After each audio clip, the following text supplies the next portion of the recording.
Donc, nous étions en train de parler de Jean 3, le verset 16. Nous parlions de l'amour de Dieu. Et nous étions en train de dire que Dieu nous a tellement aimés,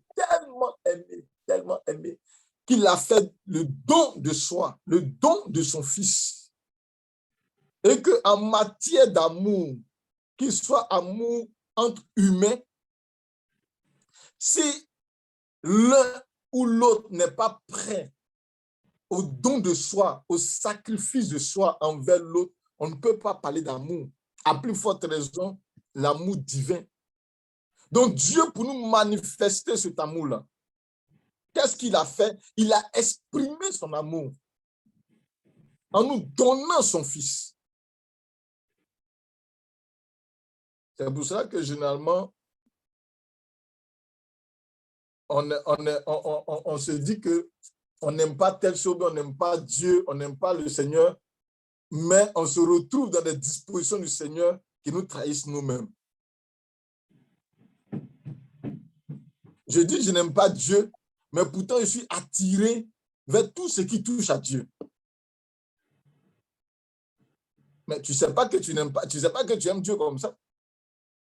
Je n'aime pas Dieu, mais j'ai envie d'écouter les messages. Mais en réalité, c'est une forme d'expression de son amour sans forcément l'exprimer. Mais ici, Dieu nous demande d'exprimer notre amour. C'est pour ça qu'il nous dit, il nous a tellement aimés. Oh, ce mot est trop fort. Il nous a tellement aimés, qu'il fait un don qui est au-delà de tout ce qu'il peut avoir comme don. C'est-à-dire son Fils, mais comment son unique. Ici, comprenez ici par le symbole de unique, pas parce que nous ne sommes pas aussi enfants de Dieu, pas parce que nous ne sommes pas enfants de Dieu, mais ici, le sens unique qui est exprimé ici veut dire égal à lui-même. Égal à lui-même, qui a sa nature, parce que nous, on est vrai à la ressemblance de Dieu, on a la personnalité de Dieu, mais nous sommes pécheurs. Or, Dieu n'est pas pécheur. Dieu est saint. Donc, le symbole ici d'exprimer son Fils unique, c'est-à-dire que celui qui est sorti de lui-même, qui est égal à lui-même, qui est égal à lui, Dieu, qui est le symbole d'être unique. Et là, si quelqu'un comprend ce thème de unique, parce que souvent, ça peut prêter à la confusion ou à la frustration pour dire, mais donc nous, on n'est pas fils de Dieu. On est fils de Dieu, mais le thème de unique ici fait allusion au fait que il est l'égal de Dieu. Il est l'égal de Dieu. Donc, en tant que l'égal de Dieu, il accepte de se donner lui-même. Et j'ai expliqué pour dire, lorsque quelqu'un aime une femme ou une femme aime un homme, la personne a envie de traduire cet amour-là. Oh, je veux, Seigneur Jésus-Christ, soit cet amour. Amen. Si cette parole te fait du bien ce matin, je bénis le Seigneur. Donc, la personne a envie de traduire cet amour au point où je connais des personnes qui, lorsqu'ils aiment une femme, je ne vais pas dire lorsqu'il a désir sexuellement et autres, ça c'est un autre cas, ce n'est pas de l'amour, ça c'est de l'attirance physique.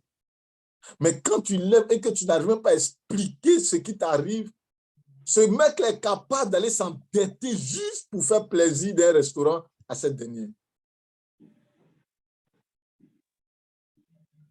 Ou bien cette femme-là est capable de surmonter, c'est-à-dire qu'elle est capable d'affronter le monde juste pour témoigner de son amour. On en a vu.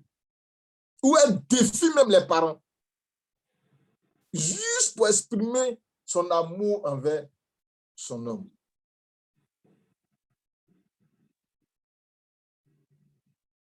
Mais si nous sommes capables de pouvoir exprimer cet amour humain, à plus forte raison Dieu.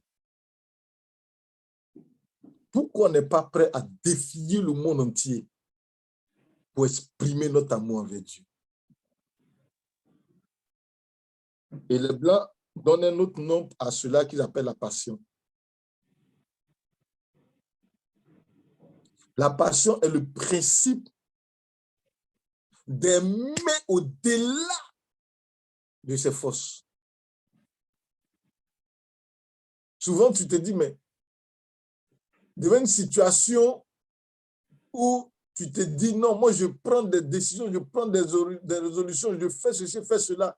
Et tu ne sais pas d'où te vient une force qui t'amène à surpasser tout ce que tu fais et que tu te dis, c'est-à-dire que cette force sort à l'intérieur de toi, tu ne sais pas d'où elle vient, tu ne sais pas d'où elle dit, ça va même souvent contre tes principes. Mais ça ne se traduit par rien d'autre que la passion. Et par l'amour.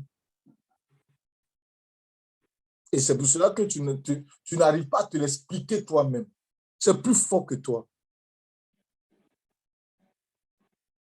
Et c'est ce que Dieu nous demande. Car il a tant aimé le monde qu'il a donné son Fils unique, afin que quiconque croit en lui ne périsse point. Voilà un principe de l'amour. L'amour nous amène à croire. C'est vrai que même si la Bible nous dit, je prends toujours les deux images pour mieux expliquer ce que nous sommes en train de faire, même si la Bible nous dit, ne mets pas ta foi à un homme, parce que celui qui met sa foi à un homme n'est pas stable et que c'est en Dieu qu'il faut mettre la foi. Mais là où l'amour est exprimé, là se trouve la foi, là se trouve la confiance. C'est pour ça que l'une des choses que le diable attaque dans les relations entre deux personnes, c'est d'abord d'attaquer la confiance. La destruction d'un couple commence toujours par la confiance. Quand une fois que la confiance est atteinte, il n'y a pas de réparation possible. Mais quels que soient les embrouilles qu'il y a entre les deux individus, quelle que soit la dimension du problème, mais si la confiance demeure, il y a une force intérieure qui t'amène à te surpasser et de revenir dans le principe. C'est pour cela que le Seigneur met cette évidence de la confiance. Ici, il faut comprendre par le verbe de quiconque croit en lui, c'est-à-dire que quiconque a confiance en Jésus ne périsse point. C'est ici le terme qui est exprimé par croire. Ici, le croire dont parle la Bible ici, il n'est pas forcément croire par la foi, mais la confiance totale. Quiconque a confiance en l'amour de Dieu dans sa vie, à la vie éternelle. Donc, l'un des principes fondamentaux à rechercher lorsque nous sommes chrétiens, lorsque nous sommes enfants de Dieu, c'est de tout faire pour avoir confiance en parole, en ce que Dieu nous a dit. Amen. C'est de tout faire pour accorder une confiance entière. Dieu t'a dit, tu vas vivre heureux. J'ai confiance en cette parole. Dieu m'a dit, je vais le servir. J'ai confiance en cette parole parce que je sais que derrière le service, il y a la bénédiction. Donc, j'ai confiance en cette parole.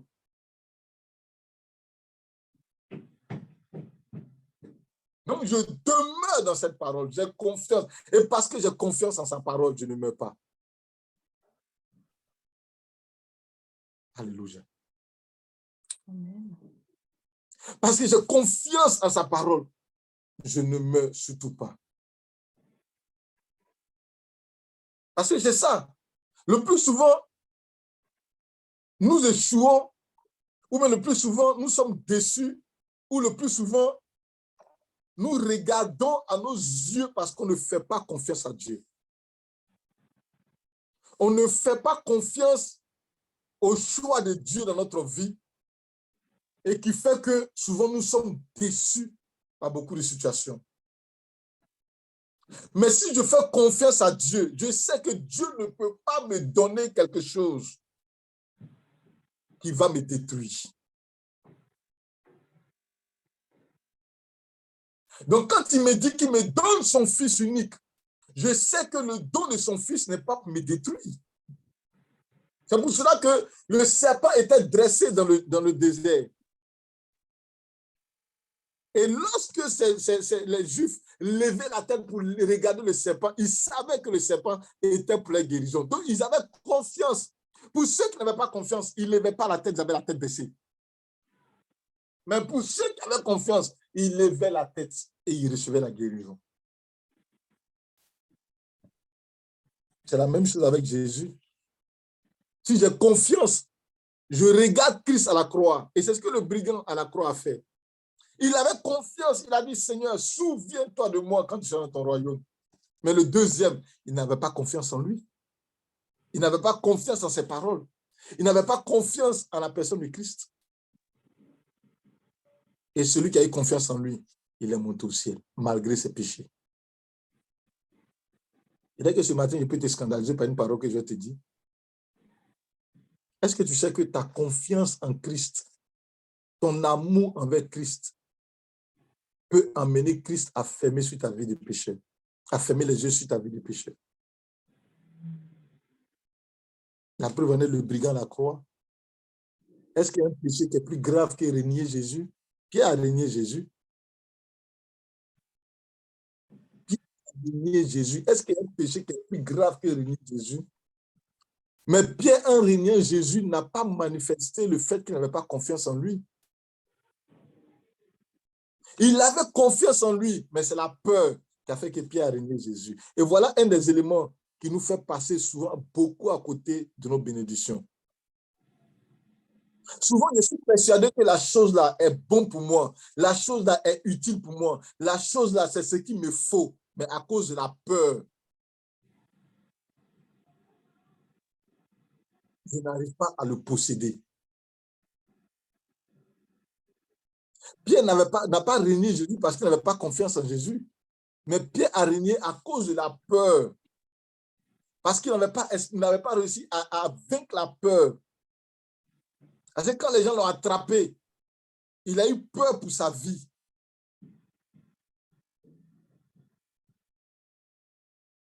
Amen, amen. Merci, prophète, pour cette parole puissante. Je fixe. Amen. Que Dieu te bénisse.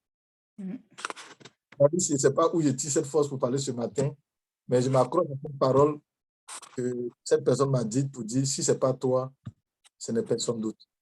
Et vraiment, je bénis le Seigneur pour la vie de cette personne. Et je bénis Dieu de l'avoir mis à côté de moi. Et cette parole a retenti dans mon cœur et qui me donne la force, là, ce matin, de pouvoir porter cette parole-là. Et aussi de laisser le Seigneur parler au travers de ma bouche. Alléluia.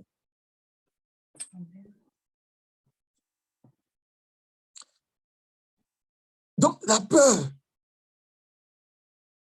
Pas que Pierre n'avait pas confiance en Jésus.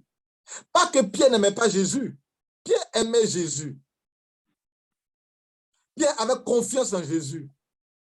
Mais Pierre a eu peur pour sa vie. Et c'est comme ça que beaucoup de personnes ont peur pour leur vie. Qu'est-ce que les gens vont me dire? Qu'est-ce que les gens vont penser? Qu'est-ce que les gens vont commenter? Ou bien moi-même, je me suis dit des choses et puis je me retrouve dans cette chose. Cette parole me fait du bien, surtout en cette saison. Amen. Oh, je suis béni ce matin. Allez, bénissons le Seigneur ce matin pour ce culte. Amen. Et il avait peur d'affronter la situation. Et cette peur a fait qu'il allait passer à côté de la grâce de Dieu sur sa vie, parce que Dieu l'avait choisi pour conduire le navire. Mais Pierre, quand Pierre a compris qu'il ne devait plus avoir peur et qu'il devait affronter, Pierre a marché. Souvent, nous avons peur de nos sentiments. Souvent, nous avons peur de ce que nous éprouvons parce qu'on s'est donné beaucoup d'arguments et beaucoup de choses à la fois.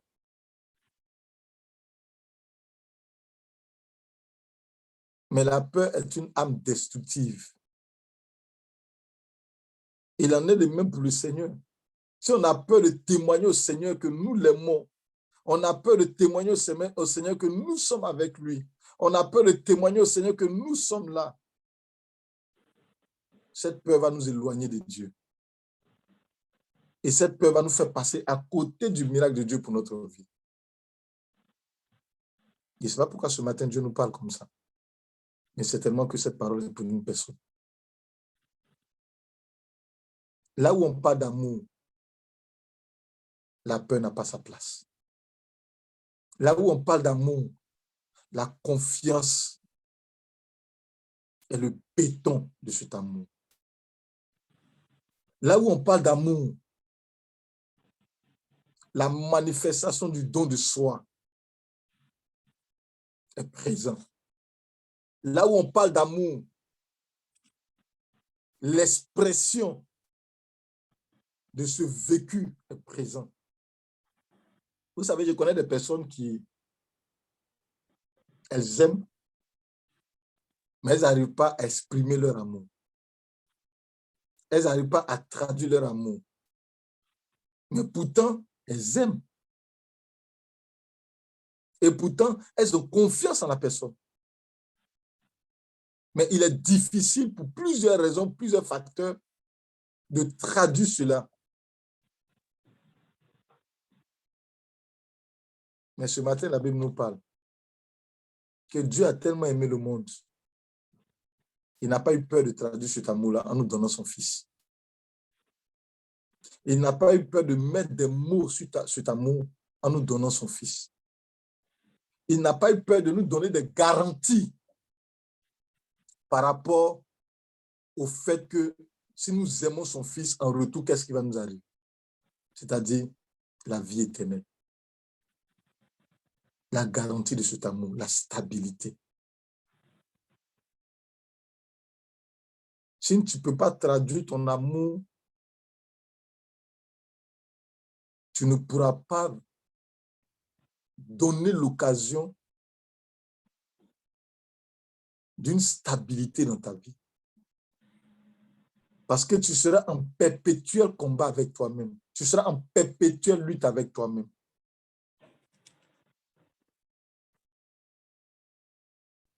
Tu seras en perpétuel combat avec toi-même.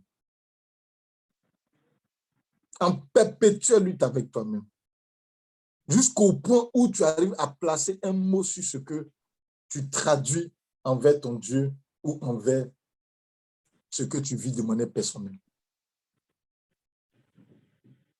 Là où il y a l'amour, il y a la stabilité. Là où il y a l'amour, il y a la confiance. Là où il y a l'amour, il y a le don de soi. Et là où il y a l'amour, il y a l'expression de cet amour. Qu'il soit gestuel, qu'il soit langage, qu'il soit acte. Mais là où il y a l'amour, il y a tous ces éléments qui rentrent en ligne de compte. Et là où il y a l'amour, il y a la garantie. Et la garantie du Seigneur ici, c'est que si nous l'aimons en retour, si nous avons confiance en retour, nous allons bénéficier de la vie éternelle. Et la vie éternelle qui englobe plusieurs aspects. La vie éternelle qui englobe plusieurs aspects. La santé, l'équilibre, la joie, la richesse, la prospérité. C'est ça la vie éternelle.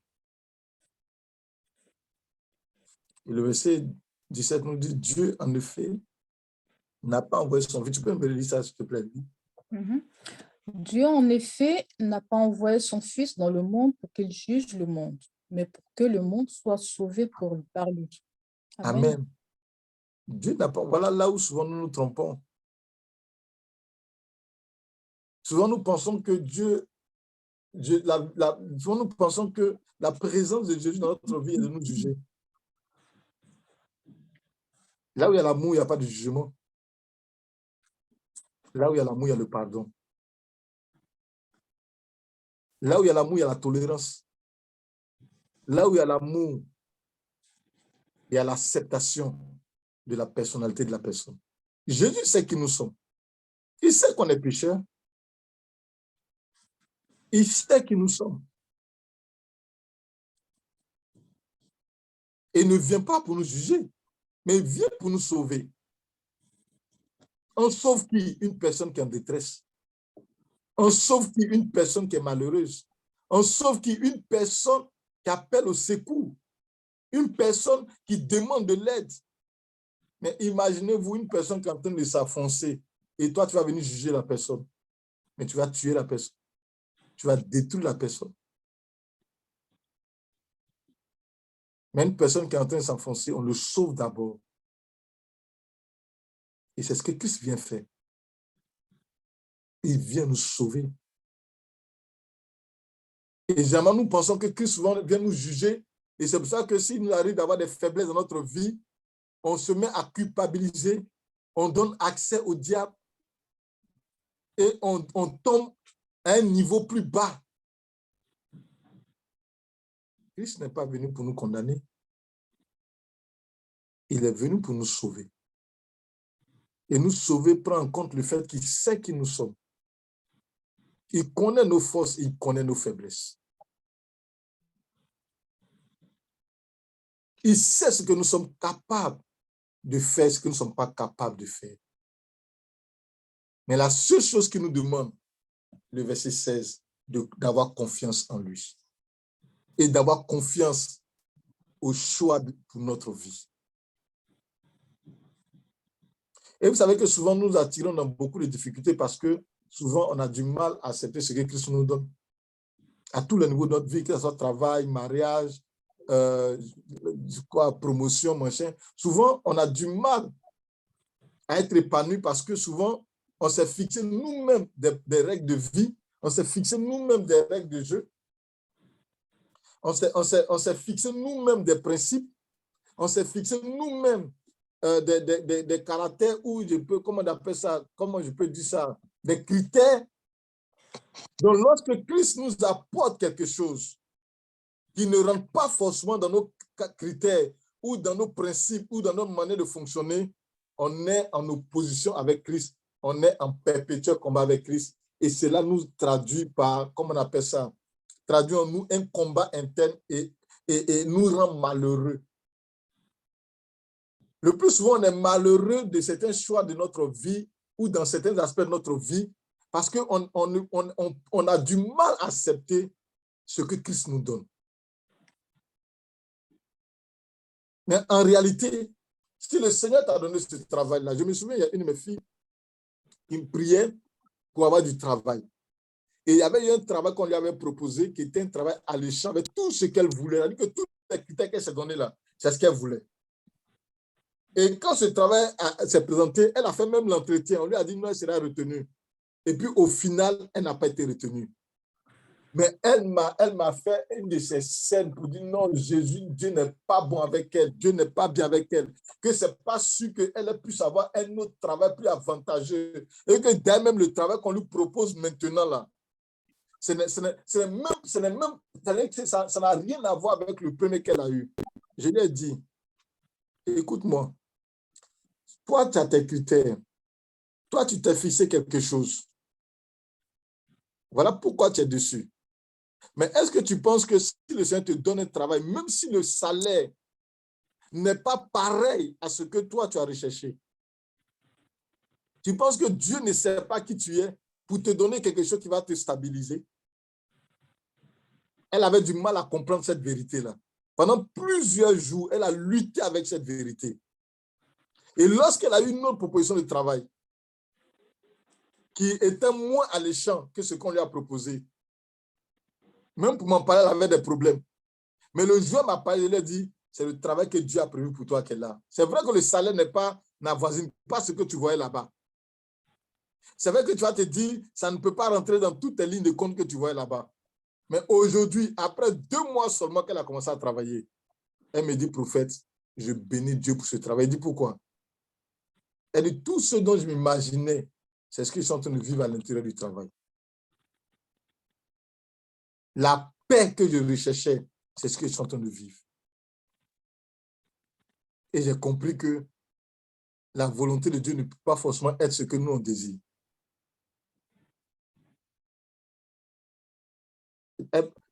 Dieu permettra qu'un jour, elle-même de vive voix, elle rendra ce témoignage qui va nous aider, qui va nous édifier tous.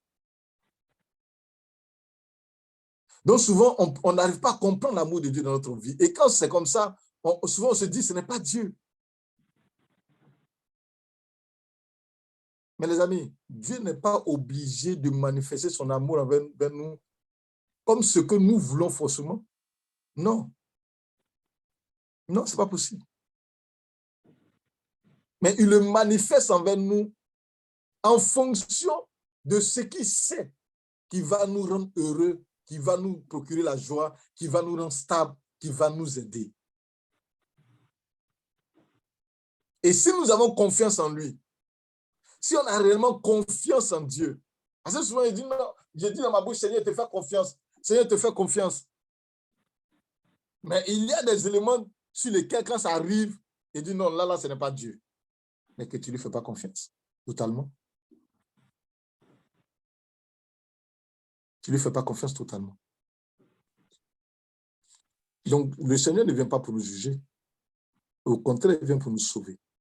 Continue le verset, s'il te plaît. On était au 16. Oui. On était au 18. Au 18, pardon. Celui qui croit en lui n'est point jugé, mais celui qui ne croit pas est déjà jugé parce qu'il n'a pas cru au nom du Fils unique de Dieu. Et ce jugement, c'est que la lumière étant venue dans le monde, les hommes ont préféré les ténèbres à la lumière parce que leurs œuvres étaient mauvaises. Amen. Donc, Amen. regardez ce qu'il dit ici. Il dit, celui qui croit en lui n'est point jugé. C'est-à-dire, celui qui a confiance totalement en Dieu n'est point jugé. Celui qui a confiance en Dieu totalement n'est point jugé. Mais celui qui n'a pas confiance en Dieu est jugé. Et c'est clair. Lorsque tu n'as pas confiance à la manifestation de l'amour de Dieu dans ta vie, tu vis une forme de jugement en toi-même. Parce que tu es dans un cycle de combat perpétuel. Tu es dans un cycle de lutte perpétuelle. C'est une forme de jugement. C'est-à-dire que tu te juges toi-même. Mais quand tu as confiance en Dieu, tu n'es point jugé. Parce que tu accordes la crédibilité à la confiance de Dieu. Verset 19.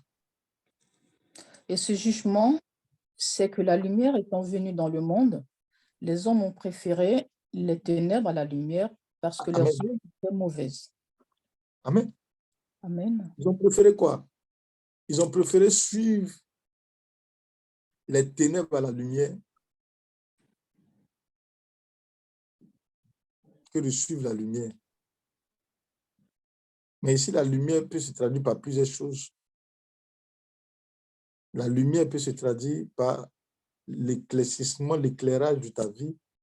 La lumière peut se traduire par le fait d'être illuminé. La lumière peut se traduire par le fait que le Seigneur veut te mettre dans une stabilité. La lumière peut se traduire par le fait que le Seigneur veut te permettre de ne plus avoir la lutte en toi-même. Mais ils disent qu'ils ont préféré les ténèbres à la lumière, c'est-à-dire ils ont préféré marcher selon eux-mêmes leurs propres critères, leurs propres choix, leurs propres vécus, que de pouvoir recevoir la paix que le Seigneur donne. L'amour de Dieu se traduit par la paix. C'est pour ça qu'il a dit au monde, il dit, je vous donne ma paix, non pas comme le monde vous la donne, mais je vous donne une paix totale. Une paix totale. Donc, préférons la lumière que les ténèbres. Faisons confiance à Christ. Acceptons les choix de Christ. Acceptons l'amour de Christ qui nous conduit à la lumière et qui va nous procurer beaucoup plus de joie que de rester enfermé dans ses pensées, de rester enfermé dans ses critères, de rester enfermé dans ses positions, de rester enfermé dans ce que nos yeux physiques nous renvoient comme reflet, de rester enfermé dans nos croyances personnelles et de passer à côté de l'amour de Dieu pour notre vie. Car Dieu nous a tellement aimés qu'il a fait le don du soi de sa personne pour que nous puissions vivre et que nous soyons à la lumière. Car quiconque fait le mal est la lumière et ne vient point à la lumière, de peur que ses œuvres ne soient dévoilées. Nous sommes la lumière. Et ce matin, je m'en vais pour conclure, pour te dire que Christ t'a aimé. Pour ne pas te dire que Christ t'aime. Et cet amour-là, il faut que tu le traduises. Tu le traduises dans les actes et dans les gestes. Tu ne peux pas dire « j'aime le Seigneur » et tu n'es pas prêt à le servir. Tu ne peux pas dire « j'aime le Seigneur », tu n'es pas prêt à te donner entièrement à lui. Tu ne peux pas dire « j'aime le Seigneur » et tu ne peux pas t'offrir à lui. Tu ne peux pas dire « j'aime le Seigneur » et tu n'es pas capable de mettre de ton argent. On a vu la dernière fois, la Bible nous a dit quoi? Là où est ton trésor, se trouve ton cœur. Donc si je dis que j'aime le Seigneur, cela sous-entend que je suis prêt à mettre mon argent dans l'œuvre de Dieu. On l'a dit au séminaire, un homme qui dit qu'il aime une femme qui ne fait pas de cadeau à une femme, c'est qu'il n'aime pas la femme. Ou bien une femme qui dit qu'elle aime son mari, qui ne fait pas de cadeau à son mari, elle n'aime pas son mari. Parce que les cadeaux rapprochent. Les cadeaux créent l'intimité. Les cadeaux appellent à la séduction. Les cadeaux traduisent le véritable sens de notre amour. C'est là, si tu vis un homme qui ne te fait jamais de cadeaux, il faut douter de son amour.